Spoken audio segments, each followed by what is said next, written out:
Friends, my name is Manasa. Welcome back to our channel. ఈరోజు వీడియోలో నేను ginger garlic paste ఎలా prepare చేసుకోవాలో చూపించబోతున్నాను. సో ఇదేంటి అందరికీ తెలిసిందే కదా, ఇందులో ఏముంది చెప్పడం అని అనుకుంటున్నారా? నేను యూఎస్కి వచ్చిన తర్వాత ఒక ప్రాబ్లం ఫేస్ చేస్తున్నాను. ఏంటంటే జింజర్ గార్లిక్ పేస్ట్ అనేది మనం ఎంత ఫ్రెష్గా నూరి పెట్టుకున్నా కూడా అది ఒక్క రోజులోనే గ్రీన్ కలర్ లాగా బ్లూయిష్ కలర్ లాగా మారిపోతుంది అనమాట. సో ఇట్లా మారడం వల్ల మనకేమి పాయిజన్ ఏం కాదు, కానీ బట్ చూడడానికి అయితే అస్సలు బాగుండదు కదా అట్లా ఉంటే కలర్. అండ్ ఏంటంటే మనకి వెల్లుల్లికి మనం యాడ్ చేసే సాల్ట్ వల్ల కానీ, లేకపోతే వెల్లుల్లికి వాటర్ మధ్యలో రియాక్షన్ వల్ల కానీ, లేకపోతే టెంపరేచర్ చేంజెస్ వల్ల కానీ ఇట్లాగా కలర్ చేంజ్ అవుతుందంట జింజర్ గార్లిక్ పేస్ట్.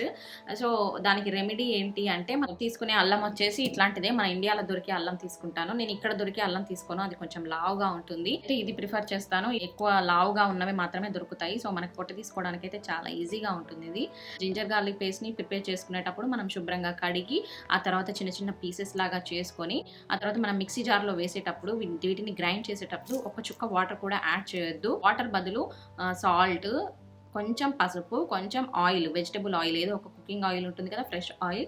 సో ఆ మూడు కలిపి యాడ్ చేసి గ్రైండ్ చేసుకొని మనం ఇట్లాగా గాజు సీసాలో స్టోర్ చేసుకుంటే 6 months అయినా కూడా ఇది అస్సలు పాడవ్వదు. 6 నెలల క్రితం నూరినా కూడా ఫ్రెష్గా ఇప్పుడే నూరినట్టుగా ఉంటుంది అనమాట. ఎందుకంటే మనకి ఆయిల్ కానీ సాల్ట్ ఇవన్నీ కూడా ప్రిజర్వేటివ్స్ లాగా పనిచేస్తాయి అనమాట. పాడవకుండా దాని స్మెల్ కానీ ఫ్రెష్నెస్ కానీ పోకుండా ఉంటుందన్నమాట.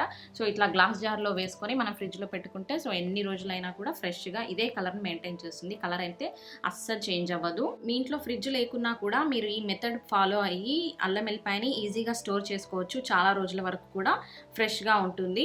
సో నేనైతే ఎక్కువగా ఏమి చేయను, జస్ట్ ఈ బాటిల్ ఉంది కదా, ఈ బాటిల్ ఎప్పుడు ఇంతవరకే చేస్తాను, నిండుగా కూడా ఏం చేసుకోను. ఎప్పుడప్పుడు నూరుకోవడమే నాకు ఈజీగా అనిపిస్తుంది ఒకేసారి కన్నా. సో అందుకని నేను అట్లా చేసుకుంటాను. ఈ తెలంగాణలో ఫంక్షన్స్ అంటే ఏంటి, ఫస్ట్ జింజర్ గార్లిక్ పేస్టే గుర్తుకొస్తుంది. ఎందుకంటే అది పెద్ద పని అని చెప్పేసి అందరూ కూర్చొని కలిసి చేయడం చేస్తూ ఉంటారు కదా.